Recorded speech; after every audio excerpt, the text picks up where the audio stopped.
মাঝে মাঝে হিন্দি মডেলিং গান ও আইটেম গানে দেখা যায়।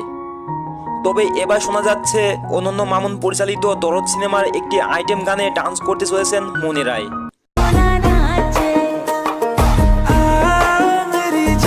যেহেতু দরদ সিনেমা প্যান ইন্ডিয়া এবং 6টি ভাষায় রিলিজ করবেন,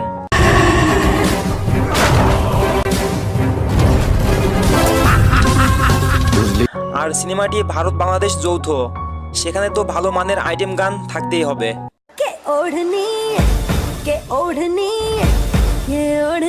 কিন্তু মনি রায় এখনো কোনো চূড়ান্ত সিদ্ধান্ত দেননি, কারণ তিনি এখন অনেক ব্যস্ত সময় পার করছেন। তবে তিনি বলেছেন, বাংলাদেশের কিং খান শাকিব খানের সাথে যদি সিনেমার কোনো অংশে দৃশ্যে থাকতে পারি সেটা আমার খুবই ভালো লাগবে। তো বন্ধুরা, আপনাদের সবার কাছে একটি প্রশ্ন, মনি রায় যদি শাকিব খানের সাথে একটি গানে ডান্স করে তো কেমন লাগবে? প্লিজ কমেন্ট করে জানাবেন। তবে আইটেম